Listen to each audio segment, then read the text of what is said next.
নমস্কাৰ ছাত্ৰছাত্ৰীসকল, আশা কৰোঁ সকলোৱে ভালে আছা। মই আজি তোমালোকৰ কাৰণে লৈ আহিছোঁ এটা নতুন ভিডিঅ'। এই ভিডিঅ'ত আমি অনুসৰণী 7C বাকী থকা প্ৰশ্নবিলাক আলোচনা কৰিম। আগৰ ভিডিঅ'টোত আমি অনুসৰণী 7Cৰ 6 নং প্ৰশ্নলৈকে আলোচনা কৰিছিলোঁ। এতিয়া আমি 7 নং প্ৰশ্নটো আৰম্ভ কৰিম। চোৱা, 7 নং প্ৰশ্ন তোমালোকৰ স্ক্ৰীনত 7 নং প্ৰশ্ন আমাক সুধিছে, বিঘাত 2,50,000 টকা, মানে 1 বিঘা মাটিৰ দাম কি 2,50,000 টকাকৈ। ধৰক ধনীৰামে তেওঁৰ 5 বিঘা 2 কঠা মাটিৰ, ধনীৰামৰ ওচৰত 5 বিঘা 2 কঠা মাটি আছে, তাৰে 3 বিঘা 4 কঠা মাটি কি কৰিছে, বিক্ৰী কৰিছে। 2,50,000 টকা দৰত কি কৰিছে, 3 বিঘা 2 কঠা মাটি কি কৰিছে, বিক্ৰী কৰিছে। আৰু বাকী যিখিনি মাটি, মানে মুঠ মাটি কিমান আছিল, 5 বিঘা 2 কঠা, তাৰে পৰা 3 বিঘা 4 কঠা কি বিক্ৰী কৰিছে। বাকী যিখিনি মাটি আছে সেইখিনি আকৌ 3 লাখ টকা দৰত বিক্ৰী কৰিছে, আকৌ আৰু কি বেছি দামত বিক্ৰী কৰিছে। তেওঁ কৈছে যে এতিয়া কুৱেশ্যনত সুধিছে যে আটাইখিনি মাটি বিক্ৰী কৰি ধনীৰামে মুঠতে কিমান টকা পাব, সেইটো আমি নিৰ্ণয় কৰিব লাগে। ইয়াতে চোৱা, আমাক দিয়া আছে কি 1 বিঘা সমান 5 কঠা। আমি এতিয়া লিখি লওঁ যে 1 বিঘা সমান 5 কঠা। আমি 1 বিঘাৰ ঠাইত কি লিখোঁ, 5 কঠা লিখিব পাৰোঁ। প্ৰথমতে চোৱা, আমাৰ কুৱেশ্যনটোত কি দাম দুটা দি আছে। প্ৰথমতে কি এটা দাম দি আছে বিঘাত 2,50,000 টকা, এটা দাম কি আছে বিঘাত 2,50,000 টকা। সেইটোৰ ক্ষেত্ৰত আমি প্ৰথমতে 3 বিঘা 4 কঠাৰ দাম উলিয়াব লাগিব। সেইটোৰ ক্ষেত্ৰত আমি প্ৰথমতে 3 বিঘা 4 কঠাৰ দাম উলিয়াব লাগিব। প্ৰথমতে আমি 2,50,000ৰ ক্ষেত্ৰত আমি উলিয়াই লওঁ। প্ৰথমতে আমি লিখিম যে 2,50,000 টকা দৰৰ ক্ষেত্ৰত প্ৰথমতে আমি 2,50,000 টকা দৰৰ ক্ষেত্ৰত আমি নিৰ্ণয় কৰিলোঁ। চোৱা, 2,50,000 টকাত কিমান মাটি বেচিছিল, 3 বিঘা 4 কঠা। আমি প্ৰথমতে এইখিনি বাহিৰ কৰিলোঁ। প্ৰথমতে আমি চোৱা, আমাৰ কি কৈছে বিঘাত 2,50,000 টকা দাম, তেনেহ'লে আমাৰ কি 1 বিঘা মাটিৰ দাম 2,50,000 টকা। আমি কি 1 বিঘাৰ ঠাইত কিমান লিখিব পাৰোঁ, 1 বিঘাৰ ঠাইত লিখিব পাৰোঁ আমি 5 কঠা। তেনেহ'লে আমি লিখিব পাৰোঁ যে আমি লিখিব পাৰোঁ যে 5 কঠা মাটিৰ দাম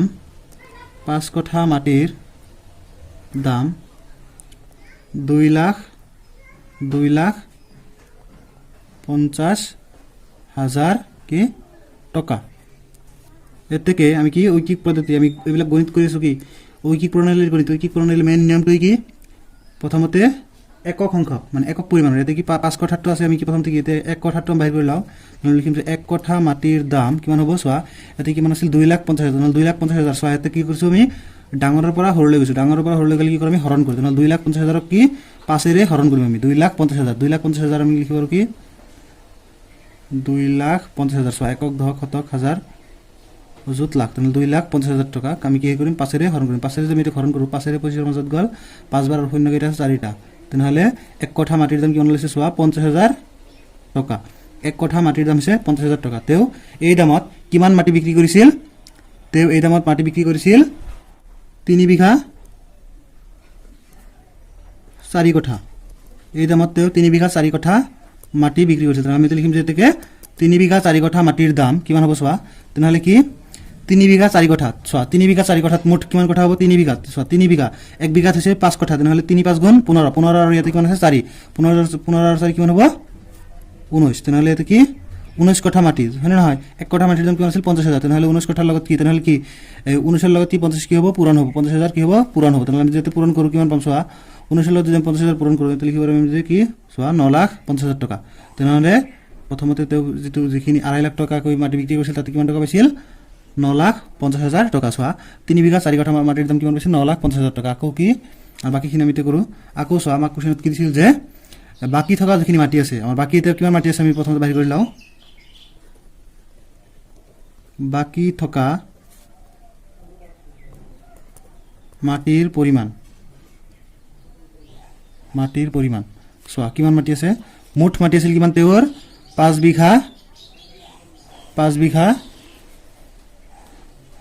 বিঘা 2 কঠা।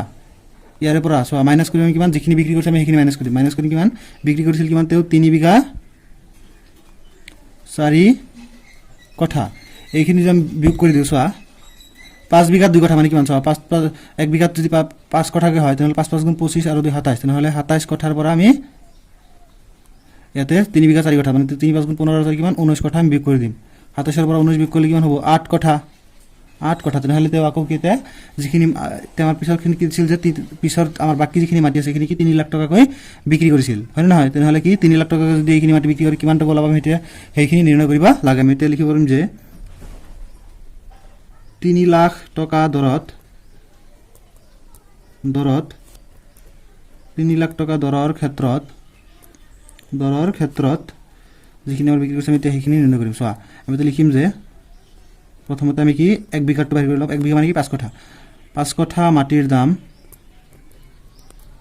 এতিয়া আমি 3 লাখ টকাৰ ক্ষেত্ৰত কৰি আছোঁ। এতিয়া আগতে আমি কি 5 কঠা মাটিৰ দাম কিমান লিখিছিলোঁ 2,50,000। এতিয়া আমি কি লিখিম 5 কঠা মাটিৰ দাম 3 লাখ। 3 লাখ মানে কি 3 পিছত কি 5টা শূন্য, তেনেহ'লে কি 3 লাখ টকা। তেনেহ'লে কি 1 কঠা মাটিৰ দাম কিমান হ'ব এইখিনি বাহিৰ কৰি ল'ম। 1 কঠা মাটিৰ দাম হ'ব কিমান 3 লাখক কি কৰিম আমি 3 লাখক আমি কি 5ৰে হৰণ কৰিম। 5ৰে হৰণ কৰিলে কিমান যাব 3ৰে 30ৰ মাজত কি যাব 6 বাৰ হয় নহয়। 3ৰে 30ৰ মাজত কিমান যাব 6 বাৰ যাব আৰু শূন্য কিমানটা আছে 4টা পিছত বহাই দিলে হ'ল 4টা। তেনেহ'লে চোৱা আৰু কিমান হ'ব 60,000 টকা। 1 কঠা মাটিৰ দাম কিমান হ'ল 60,000 টকা। তো কিমান কঠা মাটিৰ বিক্ৰী কৰিব 8 কঠা। তেনেহ'লে আমি 8 কঠাটো বাহিৰ কৰিলে হ'ল। এতেকে আমি কি লিখিব পাৰোঁ যে এতেকে 8 কঠা মাটিৰ দাম কিমান হ'ব 8 পূৰণ এইখিনি 60,000। 8ৰ লগত আমি 60,000 পূৰণ কৰি 8 6 গুণ 48 আৰু পিছত 4টা শূন্য বহাই দিলে হ'ল। চোৱা কিমান হ'ব 4,80,000 টকা। আগতে কিমান পাইছিল 9,50,000 টকা আৰু এতিয়া কিমান পাইছে 4,80,000 টকা। তেতিয়া আমাক কুৱেশ্যনটো সুধিছিল যে তেওঁ মুঠতে কিমান টকা লাভ কৰিছে। আমি কি এই দুটা যোগ কৰিলে আমাৰ কি হৈ যাব মুঠ দামটো আমাৰ বাহিৰ হৈ যাব। লিখিম যে এতেকে আটাইখিনি মাটি বিক্ৰী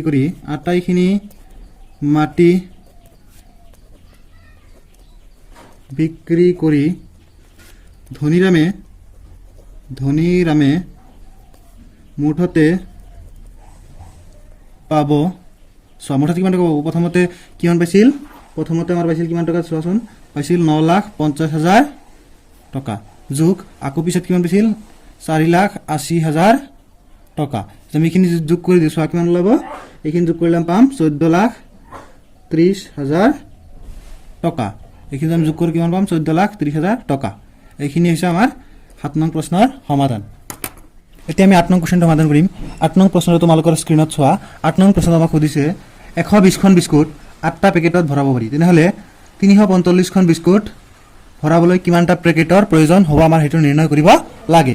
এতেকে প্ৰথমতে চোৱা আমাক কি দি আছে যে 120খন বিস্কুট কি দি আছে 120খন বিস্কুট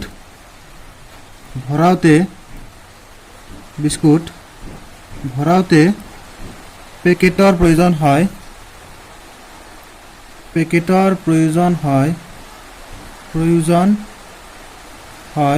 সমান কিমানটা পেকেটৰ প্ৰয়োজন হয় 8টা। পেকেটৰ প্ৰয়োজন হয় কিমানটা 8টা। এতেকে প্ৰথমতে কি কৰিম এটা মানে এখন বিস্কুট ভৰাওঁতে পেকেটৰ প্ৰয়োজন হ'ব কিমান আমি সেইটো নিৰ্ণয় কৰি ল'ম। চোৱা আমি লিখিব পাৰোঁ কি 8/120। তেনেহ'লে আমি কাটাকাটি কৰিব পাৰোঁ 4ৰে 2 বাৰ 4ৰে কেইবাৰ যাব 12ৰ মাজত 3 বাৰ 0 বাৰ। তেনেহ'লে আকৌ কিমান আছে 2/30 আমি এতেকে 2ৰে কাটিব পাৰোঁ 1 বাৰ 2ৰে 15 বাৰ। তেনেহ'লে আমি এতে লিখিব পাৰোঁ কি 1/15টা। এখন বিস্কুট ভৰাওঁতে এইখিনি লাগিব। এখন বিস্কুট ভৰাওঁতে আমাৰ ইমানটা পেকেট লাগিব। এতেকে আমাৰ বিস্কুট কিমানটা দিয়া আছে বিস্কুট দিয়া আছে 345খন। তেনেহ'লে 345খন বিস্কুট ভৰাওঁতে পেকেটৰ প্ৰয়োজন হ'ব কি আমি এতে কি কৰিম পূৰণ কৰিম। তেনেহ'লে 1/15 × 345। আমি ইয়াতে যদি কাটাকাটি কৰোঁ চাবা কিমান হ'ব। ইয়াতে 5ৰে কাটিব পাৰোঁ 3 বাৰ আৰু ইয়াতে কাটিব পাৰোঁ 5ৰে কেইবাৰ চোৱা 34ৰ মাজত 6 বাৰ থাকিল 4 3 45ৰ মাজত 9 বাৰ। আকৌ 3ৰে কাটিব পাৰোঁ কেইবাৰ চোৱা 3ৰে 6ৰ মাজত 2 বাৰ 9ৰ মাজত 3 বাৰ। তেনেহ'লে কি 23। তেনেহ'লে 23টা। এতেকে আমি ইয়াতে লিখিব পাৰোঁ যে 345খন বিস্কুট ভৰাবলৈ এনে 23টা পেকেট লাগিব।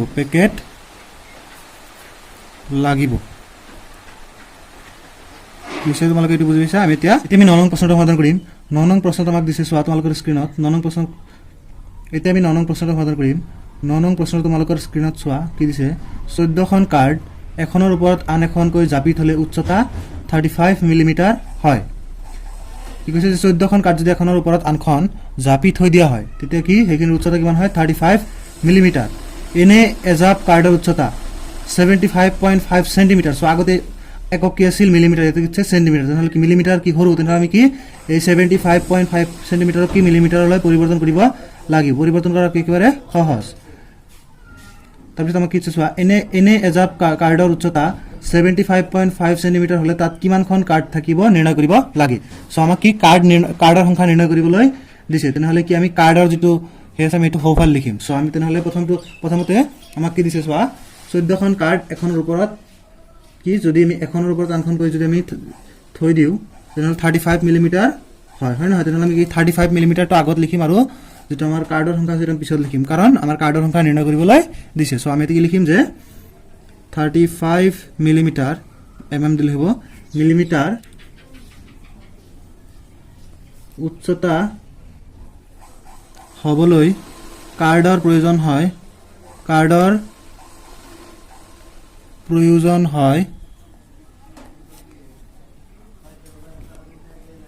14খন তেনেহলে আমি কি লিখিব যে এতেকে 1 মিলিমিটাৰ উচ্চতা হবলৈ কাৰ্ডৰ প্ৰয়োজন হয় কিমান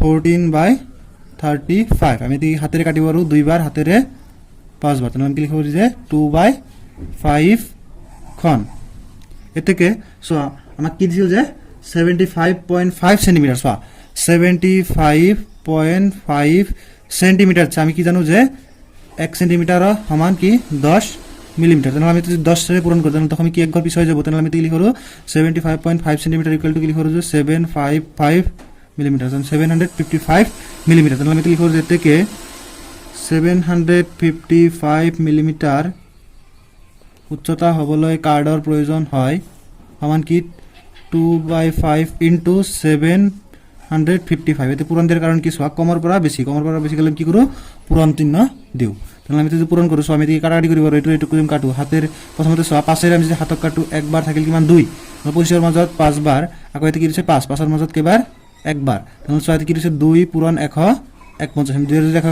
পূৰণ কৰি কিমান উঠিব 302 খন তেনে সোৱা আমাৰ 55 মিলিমিটাৰক আমি কি লিখো 75.5 সেন্টিমিটাৰ এতেকে আমি আমাৰ কোৱেশ্চনটো কি দিছিল যে এনে এজাপ কাৰ্ডৰ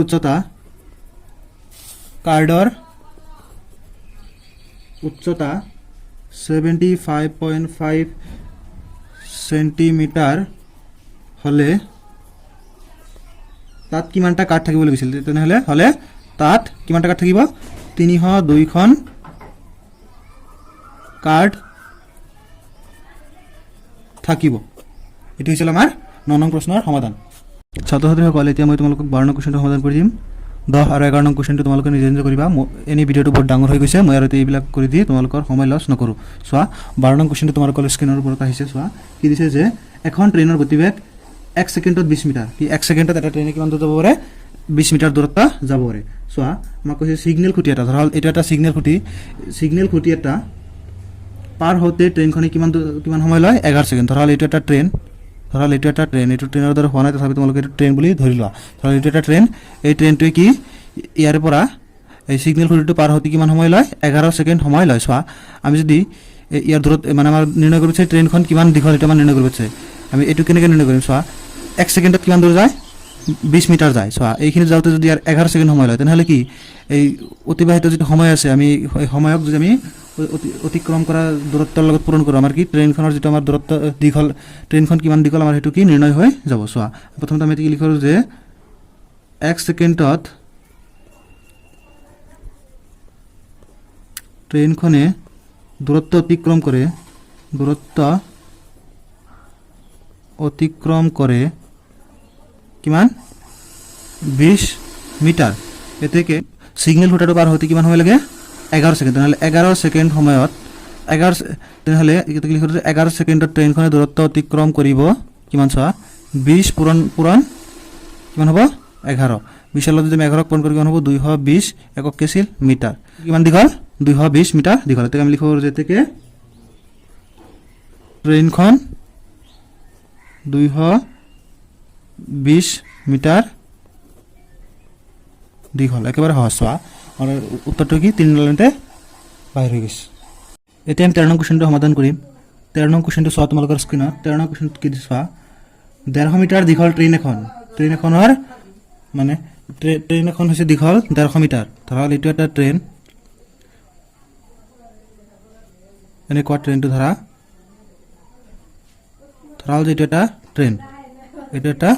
ট্ৰেইন এই ট্ৰেইনখনৰ হৈছে 150 মিটাৰ দীঘল ট্ৰেইনখন 150 মিটাৰ দীঘল কৈছে 150 মিটাৰ দীঘল ট্ৰেইন এখন 1 সেকেন্ডত 12 মিটাৰ যায় এটো কি 1 সেকেন্ডত 12 মিটাৰ দূৰ যাব পাৰে কৈছে 90 মিটাৰ দীঘল প্লেটফৰ্ম এখন অতিক্ৰম কৰিবলৈ আকৌ কৈছে এই ট্ৰেইনখন কিমান দীঘল আছিল 150 মিটাৰ আকৌ প্লেটফৰ্ম এখন মানে ৰেল যত ৰখে এইটো প্লেটফৰ্ম ধৰালে এটা প্লেটফৰ্ম এই প্লেটফৰ্মটো কিমান দীঘল বুলি কৈছে প্লেটফৰ্মটো 90 মিটাৰ দীঘল আকৌ এইটো কিমান 90 মিটাৰ দীঘল কৈছে যে 90 মিটাৰ দীঘল প্লেটফৰ্ম এখন অতিক্ৰম কৰিবলৈ ট্ৰেইনখনৰ কিমান সময় লাগিব চোৱা এই ট্ৰেইনখনে যদি এই প্লেটফৰ্মখন গোটেইখিনি পাৰ কৰিব লাগে চোৱা এই ট্ৰেইনখন যদি গোটেইখিনি পাৰ কৰিব বিচাৰে তেনেহলে প্ৰথমতে এইখিনি দূৰত্ব কি অতিক্ৰম কৰিব লাগিব এইখিনি কি অতিক্ৰম কৰিব লাগিব আৰু তথা তাৰ পিছতো ট্ৰেইনৰ যেটো নিজা দূৰত্ব আছে 150 মিটাৰ এটো কি অতিক্ৰম কৰিব লাগিব তেনেহলে মুঠ দূৰত্ব কিমান হ'ব চোৱা ইয়াতে 90 আৰু 150 যোগ 90 যোগ কৰো 5 আৰু 9 কিমান 14 4 হাতত থাকিল 1 1 আৰু 1 2 তেনেহলে মুঠ 140 মিটাৰ চোৱা আমাৰ এই গণিতটোত সময় বাহিৰ কৰিব তেনেহলে আমি সময়টো কি কৰিম পিছত লিখিম আৰু আমাৰ যেটো দূৰত্ব আছে মানে হেতু আমি কি কৰিম আগত লিখিম তেনেহলে প্ৰথমতে আমি কি লিখিম চোৱা 12 মিটাৰ দূৰত্ব অতিক্ৰম কৰোতে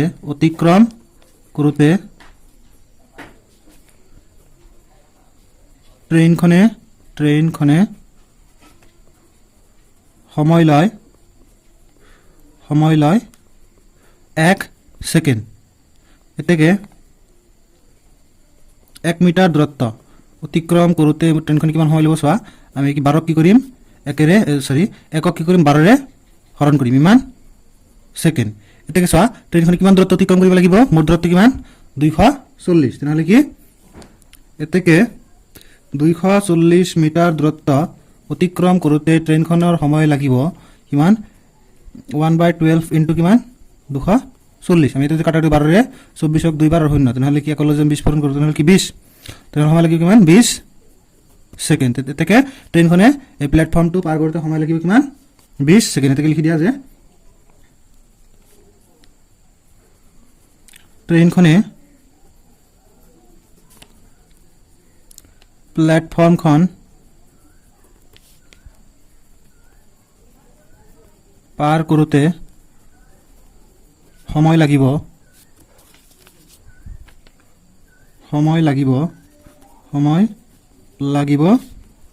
12 সেকেন্ড এটো আছিল আমাৰ 13 নং কোৱেশ্চনৰ সমাধান আমি অনুশীলনী 7C ৰ একেবাৰে শেষৰটো কোৱেশ্চন 14 নং কোৱেশ্চনটো সমাধান কৰিম 14 নং কোৱেশ্চনটো চোৱা তোমালোকৰ স্ক্ৰিনত কি দিছে 14 নং কোৱেশ্চন তোমাক সুধিছে ঘণ্টাত 40 কিলোমিটাৰ বেগত গৈ থকা গাড়ী এখন গাড়ী কি ঘণ্টাত কিমান বেগেৰে যায় 40 কিলোমিটাৰ বেগেৰে যায় কৈছে গাড়ী এখনে কৈছে দুই সমস্ত দুই ভাগৰ 1 ঘণ্টাত মানে আড়াই ঘণ্টাত গন্তব্যস্থান পায় মানে 40 কিলোমিটাৰ বেগত মানে 1 ঘণ্টাত 40 কিলোমিটাৰ বেগত গৈ থকা গাড়ী এখনে আড়াই ঘণ্টা পিছত গন্তব্যস্থান পায় তাৰ পিছত আকৌ সুধিছে চোৱা ঘণ্টাত যদি সেই গাড়ীখনে 60 কিলোমিটাৰ বেগত যায় তেন্তে গন্তব্যস্থান পাওঁতে কিমান সময় লাগিব আমাৰ হেতু নিৰ্ণয় কৰিব লাগে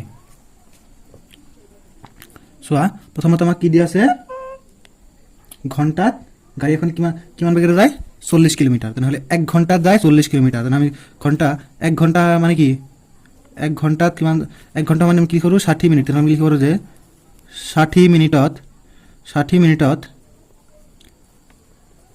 গাড়ী এখনে দূৰত্ব অতিক্ৰম কৰে সমান কিমান দিছিল 1 ঘণ্টাত কিমান যায় 40 কিলোমিটাৰ নহলে লিখিম 40 কিলোমিটাৰ তাহলে 60 মিনিটত গাড়ী এখনে দূৰত্ব অতিক্ৰম কৰে 40 কিলোমিটাৰ এতে আমি কি কৰিম 1 মিনিটত গাড়ী এখনে দূৰত্ব অতিক্ৰম কৰে তেনহলে কি 40ক 60 ৰে হৰণ 0 0 ক্যান্সেল 2 ৰে 2 বাৰ 2 ৰে 3 বাৰ তেনহলে লিখিম 2/3 কিলোমিটাৰ 1 মিনিটত কিমান যায় 3 ভাগৰ 2 কিলোমিটাৰ এতে কি চোৱা আমাক কি কৈছে যে আড়াই ঘণ্টাত গাড়ীখনে কি কৰে গন্তব্যস্থান পায় আড়াই ঘণ্টা মানে কি লিখৰো চোৱা 2.5 আৱাৰ কি লিখৰো চোৱা 2 ঘণ্টাত কিমান 120 মিনিট আৰু আড়াই ঘণ্টাত কিমান আড়াই ঘণ্টাত আমি কি লিখৰো 30 মিনিট তেনহলে 120 আৰু 30 কিমান 1.5 মিনিট তেনহলে আমি লিখিব যে এতেকে 1.5 মিনিটত গাড়ী এখনে দূৰত্ব অতিক্ৰম কৰে 2/3 ইনটু কি 150 যদি পূৰণ কৰো তাহলে 3 ৰে 5 কে 15 কেবাৰ যায় 5 বাৰ আৰু শূন্য তেনহলে 2 ৰে 50 পূৰণ কৰিলে কি 100 তেনহলে আড়াই ঘণ্টাত কিমান দূৰ যায় 100 কিলোমিটাৰ তেনেহ'লে কি যিখন আমাৰ গাড়ী আছিল গাড়ীখনে 2.5 ঘণ্টাত 100 কিলোমিটাৰ যায় তেনেহ'লে কি যিটো গন্তব্যস্থান আছে গন্তব্যস্থানটোৰ দূৰত্ব কিমান 100 কিলোমিটাৰ গন্তব্যস্থানৰ দূৰত্ব হৈছে কিমান 100 কিলোমিটাৰ তেনেহ'লে এতিয়া কি সেই গাড়ীখনে এটা কি কৰিব ব্যাকটো বঢ়াব মানে কি আগতে আছিল 40 কিলোমিটাৰ প্ৰতি ঘণ্টা এতিয়া কিমান বেগে যাব 60 কিলোমিটাৰ প্ৰতি ঘণ্টা বেয়া চোৱা আমাক কি নিৰ্ণয় কৰিব দিছে সময় তেনেহ'লে সময়টো আমি কি কৰিম পিছত লিখিম আৰু আমাৰ দূৰত্বটো তেনেহ'লে কি কৰিম আগত লিখিম চোৱা ইয়াতে কৈছে কি যে ঘণ্টাত 60 কিলোমিটাৰ বেগত গ'লে তেনেহ'লে প্ৰথমতে এতিয়া গাড়ীখনে যেতিয়া ব্যাকটো বঢ়াব মানে গাড়ীখনে 60 কিলোমিটাৰ ঘণ্টাত গ'লে 60 কিলোমিটাৰ যদি ঘণ্টাত যায় তেতিয়া তেনেহ'লে আমি এটা লিখিব পাৰোঁ যে সো আমাক নিৰ্ণয় কৰিছে কি সময় তেনেহ'লে সময় আমি এইফালে লিখিম যদি লিখিম যে 60 কিলোমিটাৰ দূৰত্ব অতিক্ৰম কৰোঁতে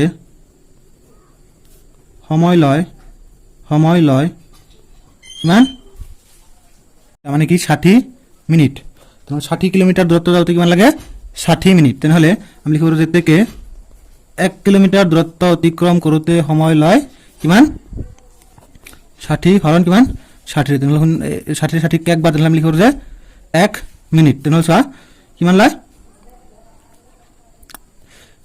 1 কিলোমিটাৰ দূৰত্ব অতিক্ৰম কৰোঁতে কিমান হয় কিমান সময় লয় 1 মিনিট তেনেহ'লে চোৱা আমাৰ মুঠ দূৰত্ব কিমান আছিল ইয়াতে ওলাইছিল আগতে 100 কিলোমিটাৰ তেনেহ'লে কি এতেকে 100 কিলোমিটাৰ দূৰত্ব অতিক্ৰম কৰোঁতে সময় লয় তেনেহ'লে কি 1 পূৰণ 100 তেনেহ'লে কিমান ল'ব 100 মিনিট তেনেহ'লে কি 100 মিনিটক আমি কি লিখিব পাৰোঁ চোৱা 100 মিনিটক আমি লিখিব পাৰোঁ 1 ঘণ্টা 40 মিনিট তেনেহ'লে 1 ঘণ্টা 40 মিনিট নিশ্চয় তোমালোকে এইখিনি বুজি পাইছা আমি এতিয়া লিখিব যে আমাৰ কুৱেশ্যন লিখিব আমি এতিয়া লিখোঁ যে এতেকে গাড়ীখনে গন্তব্য স্থান পাওঁতে সময় লাগে 1 ঘণ্টা 40 মিনিট এইটো হৈছিল আমাৰ 14 নং কুৱেশ্যনৰ সমাধান